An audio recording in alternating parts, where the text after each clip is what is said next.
Good afternoon class. आज से हम स्टार्ट करते हैं अपना सब्जेक्ट, और सब्जेक्ट का नाम है theory of machine. Okay, theory of machine, sorry, machines की बात करते हैं। तो हम सबसे पहले बात करते हैं किसकी, मशीन की। मशीन क्या होती है? तो हम कहते हैं मशीन मतलब anything which can reduces, which can, sorry, this is also which can reduces human efforts। कहते हैं कि कुछ भी जो ह्यूमन के एफर्ट्स को रिड्यूस करती है वो हमारी क्या कहलाती है, मशीन कहलाती है। मशीन में कुछ भी, जैसे फॉर एग्जांपल फैन की बात करते हैं। एग्जांपल में फैन की बात करें, फैन क्या होता है? फैन में आपने क्या किया, स्विच ऑन किया, फैन मूव किया, आपको हवा मिली। तो उसने क्या हुआ, इनिशियली जब हम लोग काम करते थे तो उस टाइम में क्या होता था, हम हाथ से लेके फैन को अपने हिलाते थे जिससे हमें हवा लगती थी। बट अब क्या हुआ, हमने स्विच चलाया, स्विच ऑन करते ही फैन हमारा मूव किया और हमें हवा लगने लग गई। तो ये हमारा क्या हो गया, मशीन कहलाया। इस तरह सब कुछ कह सकते हैं। Iron, this is also machine, iron भी हमारा मशीन है। इसी तरह कई सारे एग्जाम्पल हैं जो हमारे मशीन में आते हैं। और जब थ्योरी ऑफ मशीन की बात करते हैं तो हम कहते हैं वो ब्रांच, वो साइंस, वो सब्जेक्ट जहाँ पे हम मशीन के बिहेवियर के बारे में, मशीन के किसके बारे में बात करते हैं, मशीन के बिहेवियर के बारे में बात करते हैं, मैकेनिज्म के बारे में बात करते हैं, उनके लॉज के बारे में बात करते हैं, एप्लीकेशंस के बारे में बात करते हैं। वो हमारा सब्जेक्ट कहलाता है theory of machine. Theory of machine में हम पढ़ेंगे कौन कौन सी मशीन्स होती हैं, उनमें कैसे मोशंस होते हैं, उन मोशंस के थ्रू कौन से फोर्स अप्लाई होते हैं, या फिर किन फोर्सेस को अप्लाई करने पे हमें वो फोर्स और मोशंस मिलते हैं, उन मोशन और फोर्स के कंबाइंड इफेक्ट का क्या हमें आउटपुट मिलता है, और उस आउटपुट का कहाँ कहाँ एप्लीकेशन है। ये सारी चीज़ की स्टडी हम किस में करेंगे, अपने थ्योरी ऑफ मशीन्स में। बट अगर अभी मैं यहाँ बात करने जाऊँ तो मैं यहाँ पे जो सबसे इम्पोर्टेंट टॉपिक पढ़ने जा रही हूँ वो है हमारा gear trains. Important as well as कहें तो ये सबसे इंटरेस्टिंग टॉपिक है, बहुत ईजी है, बहुत इंटरेस्टिंग है। ओके, जब गियर ट्रेन्स की बात करते हैं तो हमारे पास गियर ट्रेन के लिए बने पड़े है गियर ट्रेन्स। गियर ट्रेन की बात करते हैं तो गियर ट्रेन हमारे दो वर्ड से मिला है। The first one is gear and the second one is trains. Clear? Gear क्या होता है, ट्रेन्स क्या। ट्रेन तो आप समझते हैं ना कि अगर हम एक रेगुलर अरेंजमेंट करते हैं, रेगुलर अरेंजमेंट करते हैं, जब रेगुलर अरेंजमेंट करते हैं हम नंबर ऑफ थिंग्स का, या फिर कहिए कि किसी भी एक चीज का एक सीक्वेंस बनाते हैं, एक सीक्वेंस में उनको लगाते हैं, तो वही हमारी क्या कहलाती है, ट्रेन कहलाती है। अब इस ट्रेन में अगर हम गियर ऐड करते हैं, इसका मतलब यहाँ पे जो अरेंजमेंट हो रहा है सीक्वेंस में, एक साथ हम कई चीजों को लगा रहे हैं। कौन सी कई चीज में आती है, गियर। जब एक साथ हम कई गियर्स को अटैच कर देते हैं तो वो हमारा क्या कहलाता है, गियर ट्रेन कहलाता है। ओके ओके, गियर ट्रेन की बात कर रहे थे हम, तो ये हो गया दो चीज़ों। अब ट्रेन के बारे में तो हम पढ़ ली, अब बात करते हैं गियर की। अब जब गियर टर्मिनोलॉजी आई है तो हम कहते हैं गियर क्या होता है, गियर हमारा टूथेड व्हील्स होता है। कैसा व्हील्स होता है, टूथेड व्हील्स होते हैं। अब व्हील्स मतलब तो समझते हैं, व्हील मतलब कोई भी सर्कुलर चीज, कोई भी चीज जो क्या हमारी सर्कुलर होती है उसे हम व्हील बोल देते हैं। अब इसमें टूथेड वर्ड यूज कर दिया गया। टूथेड वर्ड मतलब इस व्हील के ऊपर हमने क्या बना दिए, टीथ बना दिए। फॉर एग्जांपल ये हमारा व्हील है, सर्कुलर है, व्हील है। अब इसी व्हील पे हम नंबर ऑफ टीथ बना दिए, टीथ बना दिए। ये हमारा कौन सा व्हील कहलाया, टूथेड व्हील कहलाया, टूथेड व्हील कहलाया। वैसे टूथेड व्हील को हम क्या बोलते हैं, गियर बोलते हैं। अब आखिर टूथेड व्हील का कॉन्सेप्ट आया कहाँ से, क्या हुआ कि इनिशियली जब हम लोगों ने देखा कि किसी भी दो चीज़ों में पावर ट्रांसमिशन करना है या फिर दो चीज़ों में मोशन कराना है, एक मोशन से दूसरे मोशन में ट्रांसमिट करना है, तो हमने कहा ये हमारे पास दो व्हील हो गया। हमने व्हील ले लिया, हमने कहा अगर हम दो व्हील्स को आपस में कांटेक्ट में रखते हैं, ठीक है, ये हमारा व्हील 1 हो गया, ये हमारा व्हील 2 हो गया, दो व्हील्स हो गए। अब इस व्हील को अगर हमने मोशन दिया तो इसके मोशन के वजह से ये व्हील घूमेगा। क्यों? क्योंकि ये इसके कांटेक्ट में है, तो ये भी मोशन किया। Clear? At the point of contact की बात करते हैं। ये जो हमारा पॉइंट है इसको हमने बोल दिया point of contact. Point of contact पे हमने ये देखा कि जैसे जैसे मोशन बढ़ता जाता है एक टाइम ऐसे आएगा कि हमारे दोनों व्हील्स जो होंगे इस पॉइंट पे स्लिप करने लगेंगे। फॉर एग्जांपल जैसे मैं ये बताता हूँ, अगर हम दोनों हाथ की बात करें, ये दोनों मान लीजिए सर्कुलर है, अगर ऐसे देखिए तो ये आर्क ही बन रहा है, ये दोनों पहले मोशन कर रहे थे, अपना अपना घूम रहे हैं। एक पॉइंट ऐसा आएगा जिसपे ये हमारे क्या घूमते हुए स्लिप कर लें, क्योंकि दोनों सरफेस हमारे क्या है, दोनों के सरफेस हमारे स्मूथ है, ठीक है। तो ये जो स्लिपिंग होती है, इस स्लिपिंग को अवॉइड करने के लिए भी हमें कई चीज़ें लेनी पड़ती हैं, कई प्रिकॉशंस करने पड़े। तो हमने कहा कि जितनी भी इनपुट पावर आपने दी उतनी पावर इसमें ट्रांसमिट नहीं हो पाई। क्यों? क्योंकि कुछ पावर इस स्लिपिंग को, जो हमारे यहाँ पे स्लिपिंग हुई, उसको रिड्यूस करने में यूज हो गई। क्लियर?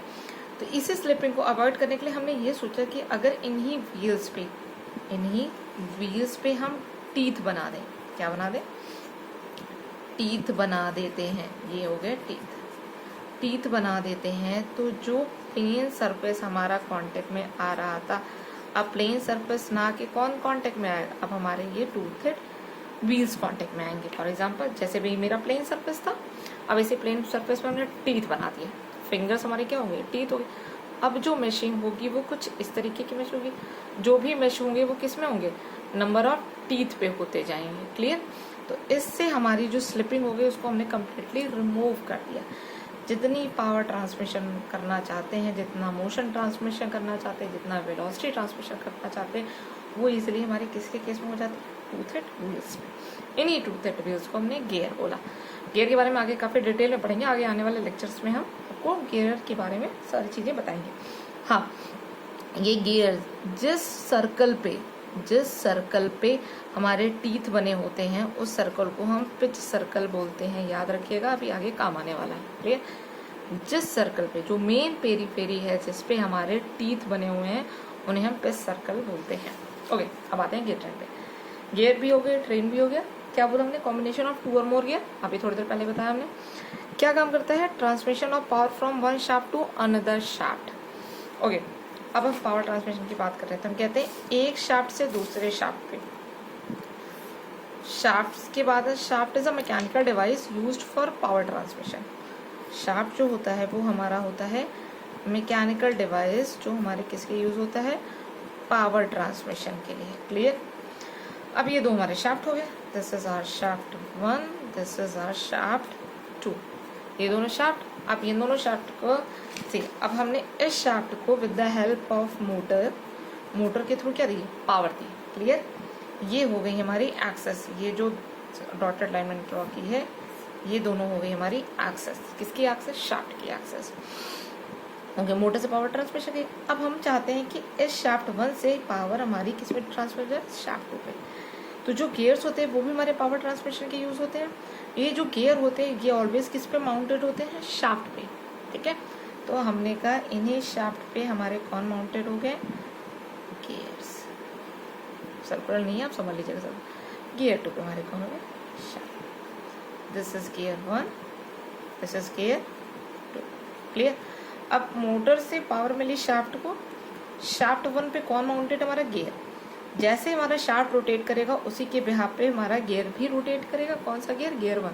हमने मान लिया गियर 1 किस डायरेक्शन में रोटेट कर रहा है, क्लॉकवाइज डायरेक्शन में। अब इस गियर 1 के कांटेक्ट में कौन सा गियर है, हमारा गियर 2। ये हमारा पॉइंट ऑफ कांटेक्ट। तो जिस डायरेक्शन में गियर 1 रोटेट करेगा उसके जस्ट अपोजिट डायरेक्शन में हमारा कौन रोटेट करेगा, गियर 2। अब ये गियर 2 रोटेट किया और गियर 2 किससे कनेक्टेड है, हमारे शाफ्ट से।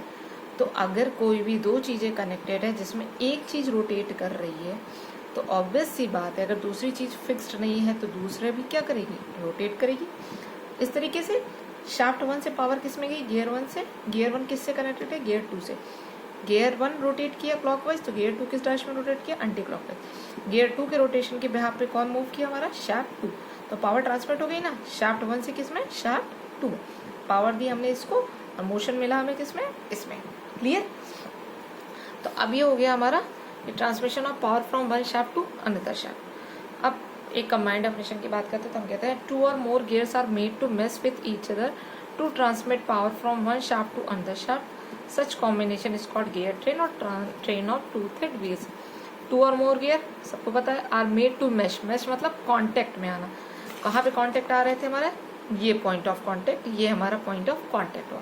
मैशिंग होगी तभी पावर ट्रांसमिशन होगा, तभी कोई भी चीज, अगर दोनों चीज फ्री है, दोनों में कांटेक्ट नहीं है, तो आप कितना भी इसको पावर दे दीजिए, ये अपनी पावर इस पर ट्रांसमिट नहीं कर पाएगा।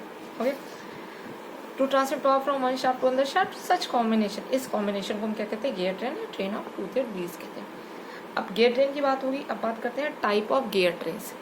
गियर ट्रेन कितने टाइप के होते हैं, तो हम कहते हैं जिस तरीके से आप व्हील्स का अरेंजमेंट करेंगे, जिस तरीके से आप गियर का अरेंजमेंट करेंगे, उसी अरेंजमेंट के बेसिस पे हमने गियर ट्रेन को डिफाइन किया। तो हमारा पहला आता है simple gear train, compounded, reverted, epicyclic. Simple, compounded और रिवर्टेड, इसमें एक चीज कॉमन है। तो हम कहते हैं इन case of simple, compounded and reverted, कहते हैं कि जो शाफ्ट होता है, जैसे ये शाफ्ट, ये शाफ्ट की क्या थी हमारी एक्सिस, इस शाफ्ट की सेंटर एक्सिस ऑलवेज इस गियर के सेंटर एक्सिस से क्या करेगी, मैच करेगी, याद रखिएगा। ओके, तो हम कहते हैं इन case of simple, compounded and reverted gear train, ये जो शाफ्ट एक्सिस होती है वो कांस्टेंट होती है, वो फिक्स्ड होती है। क्या हो गई, ये फिक्स्ड होती है, याद रखिएगा, ये फिक्स्ड होगी।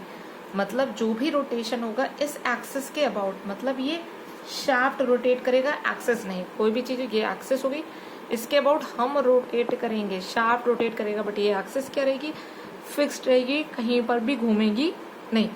जब इस तरीके का हमें अरेंजमेंट मिलता है जिसमें शाफ्ट एक्सिस फिक्स्ड होती है, वो हमारे तीनों केसेस में आते हैं, simple gear train, compound and reverted.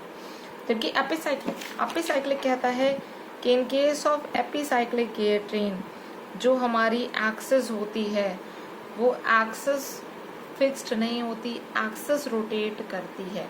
यानी ये जो हमने शाफ्ट लगा रखा है, ये जो हमने शाफ्ट लगा रखा है, इसमें शाफ्ट हमारा फिक्स्ड हो सकता है, बट एक्सिस हमारी क्या करेगी, घूमेगी, एक्सिस घूमेगी, शाफ्ट घूमे या ना घूमे। क्लियर। सेकेंड थिंग, ये जो एक्सिस है इस पे लगा हुआ गियर जरूरी नहीं है वो इसके अबाउट रोटेट करे, वो हमारा इस तरीके से रोटेशन करेगा। क्लियर। अभी आगे आने वाले चैप्टर्स में हम आपको और डिटेल में बताएंगे, फिलहाल एपिसाइक्लिक आपके कोर्स में नहीं है। तो इन्हीं के बारे में मैंने थोड़ा सा लिख दिया है कि the axis of the shaft over which the gears are mounted are fixed related to each other. और सेकंड लिखा है the axis of the shaft on which the gears are mounted may move related to a fixed axis. ये हमारा epicyclic gear train है। आपके course में simple gear train है, compound gear train है। तो सिंपल गियर ट्रेन की बात करते हैं। सिंपल गियर ट्रेन क्या होता है, कहता है there is only one gear on each shaft. हर एक शाफ्ट पे सिर्फ एक गियर अगर मिलता है तो वो अरेंजमेंट हमारा क्या कहलाएगा, सिंपल गियर ट्रेन कहलाएगा। ठीक है। और कहते हैं the gears are represented by their pitch circle.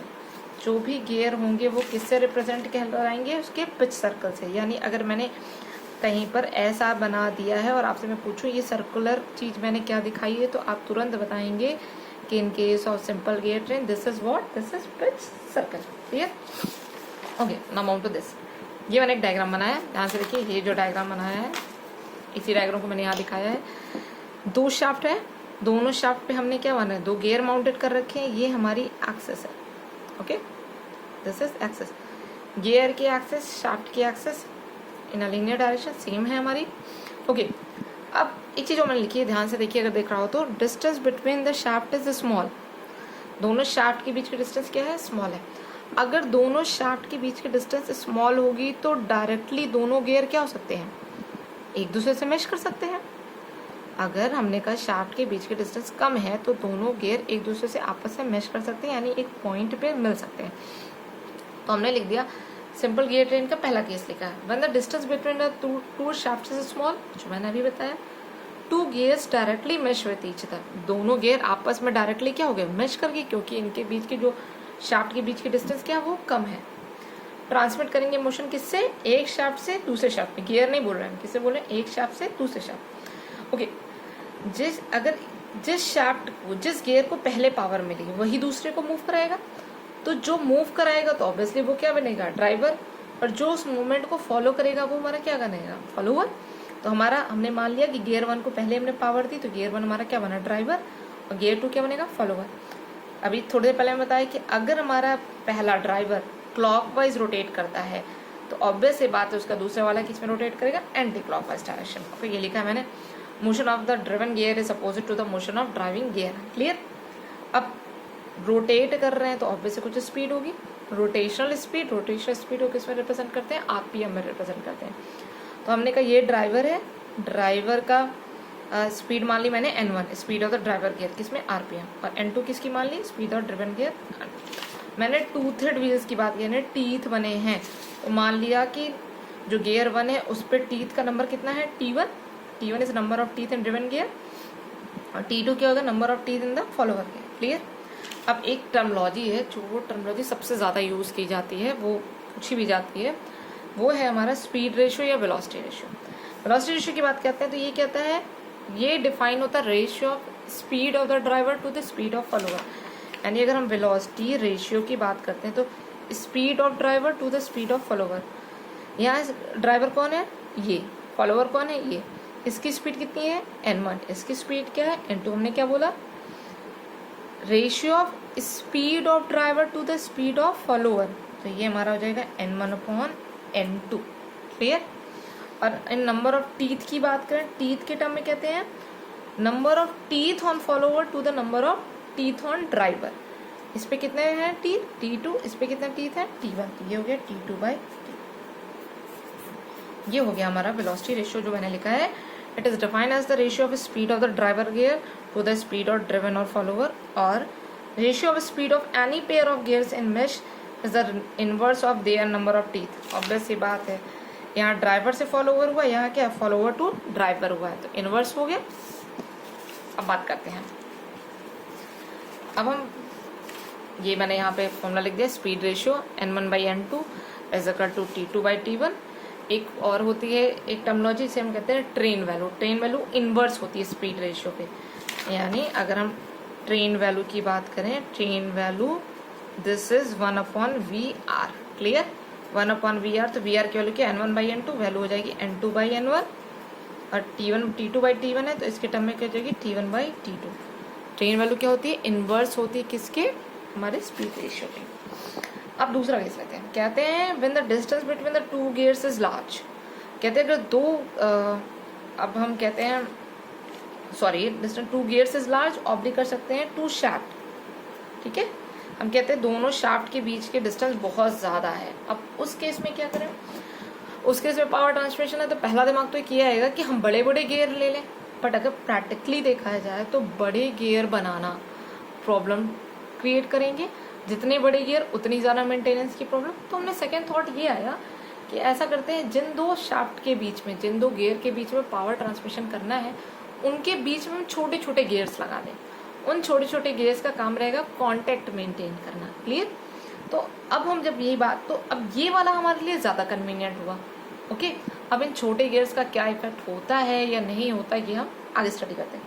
तो हमने लिखा when the distance between two gears is large, motion from one gear to another gear is transmitted by providing one or more intermediate gear. हमने कहा एक या एक से ज़्यादा जितनी रिक्वायर्ड हो उसके हिसाब से हमने इंटरमीडिएट गियर्स लगा देते हैं, जिसे हम आइडल गियर भी कहते हैं। ओके, अब हम बात करते हैं, पहला केस लिया, दिस इज केस 1। ओके, हमने कहा कि हमारे पास दो गियर थे, एक गियर अभी गियर बीच वाला भूल जाइएगा, गियर 1 गियर 2, इनके शाफ्ट के बीच की डिस्टेंस बहुत ज़्यादा थी, तो इनके डिस्टेंस को हमने मेंटेन करने के लिए इनके बीच में हमने एक छोटा सा गियर लगा दिया, जिसको हमने क्या नाम दे दिया, गियर 2। क्लियर। अब 2 है तो ये भी किसी शाफ्ट माउंट होगा, माउंट कर दिया।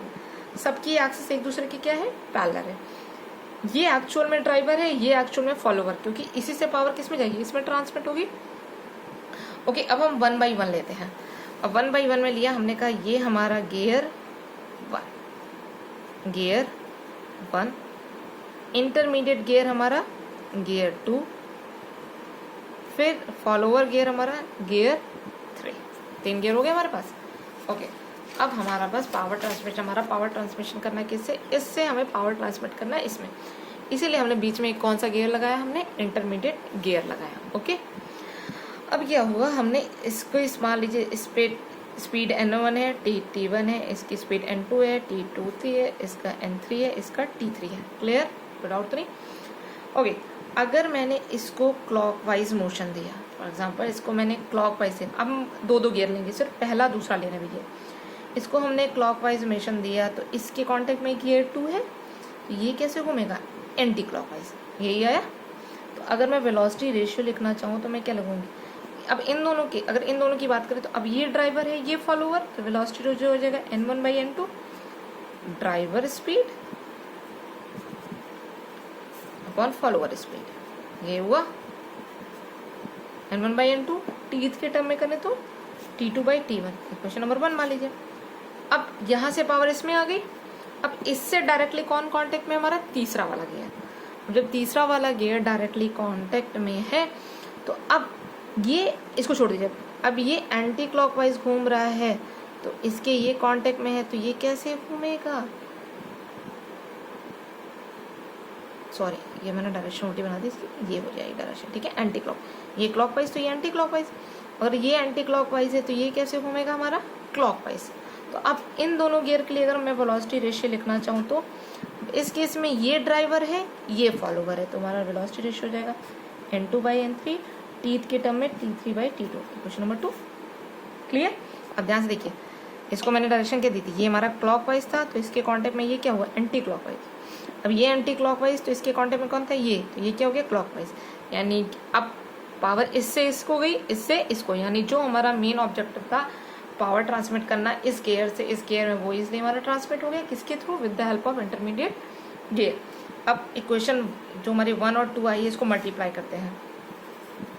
इक्वेशन 1 मल्टीप्लाइड बाई 2, मल्टीप्लाई कर लीजिए, n1/n2 multiplied by n2/n3 is equal to t2/t1 into t3/t2।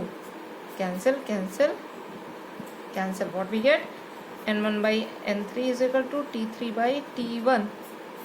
इस पूरे इक्वेशन में ना तो n2 है ना तो t2 है, यानी इंटरमीडिएट गियर का कोई रोल नहीं आया। इसका मतलब ये क्या हुआ कि ये जो इंटरमीडिएट गियर्स होते हैं वो हमारा सिर्फ हेल्प करते हैं पावर ट्रांसमिशन करने के लिए, वेलोसिटी ट्रांसमिशन करने के लिए, बाकी इनका हमारे इस वेलोसिटी रेशियो पे कोई भी इफेक्ट नहीं पड़ता है। Clear, okay. अब मैं कहती हूँ कि यहाँ पे मैंने डिस्टेंस बहुत ज़्यादा लार्ज थी तो मैंने एक के बजाय कितने गियर ले लिए, सॉरी ये कॉन्टेक्ट में 2 गियर ले लिए। क्लियर, ये गियर 1, ये गियर 2, ये गियर 3, ये गियर 4। क्लियर, इतना हो गया। अब मान लीजिए n1t1, n2t2, n3t3, n4t4। ये हमारा मेन ड्राइवर है, ये मेन हमारा क्या है, फॉलोवर है। क्लियर। अब इससे पावर हमें इसमें ट्रांसमिट करना है तो हमने कहा डिस्टेंस ज़्यादा लार्ज थी तो हमारा एक से काम नहीं हुआ तो हमने कितने गियर ले लिए, 2 गियर्स ले लिए। अब दोनों गियर की बात करते हैं। अब पहले दूसरे गियर की बात करें, ये ड्राइवर ये फॉलोवर, अगर ये क्लॉकवाइज है तो ये कैसे घूमेगा, एंटी क्लॉकवाइज। अब इसके लिए वेलोसिटी रेशियो हो जाएगा हमारा n1/n2 is equal to t1। Question number 1 ये हो गया, इससे पावर इसमें ट्रांसमिट आ गई। अब इसको हटा दीजिए, ये गियर से कौन कांटेक्ट में, ये गियर, ये एंटी क्लॉकवाइज है तो ये किस डायरेक्शन में होगा, अपोजिट होता है इसके, यानी क्लॉकवाइज में। अब इनके लिए वेलोसिटी रेशियो ये भी लिख लीजिए, वेलोसिटी रेशियो 2 कितना हो जाएगा। अब ये ड्राइवर है ये फॉलोवर है तो n2/n3 is equal to t3/t2। This is equation number 2। Same, अब इससे पावर ट्रांसमिट आके अब किसको मूव कराएगा, इसको। ये क्लॉकवाइज है तो ये किस डायरेक्शन में होगा, एंटी क्लॉकवाइज डायरेक्शन में। VR3 की बात करेंगे तो हमारा हो जाएगा n3/n4 is equal to t4/t3। Question number 3, तीनों को मल्टीप्लाई कर दीजिए तो हमें क्या मिलेगा, n1/n2 multiplied by n2/n3 multiplied by n3/n4 is equal to t2/t1 into t3/t2 into t4/t3। t2 cancel, t3 cancel, this is what,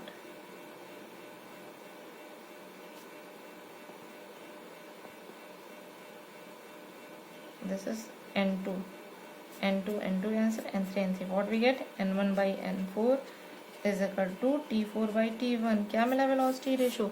again velocity ratio में हमारे दोनों इंटरमीडिएट गियर्स का कोई टर्म नहीं है, तो चाहे आप एक गियर लगाइए चाहे 2 गियर लगाइए, इंटरमीडिएट गियर्स का सिर्फ इतना रोल होता है कि वो एक शाफ्ट से दूसरे शाफ्ट में पावर ट्रांसमिशन करने में हेल्प करते हैं। इनका कोई भी इम्पैक्ट नहीं होता हमारे वेलोसिटी रेशियो में।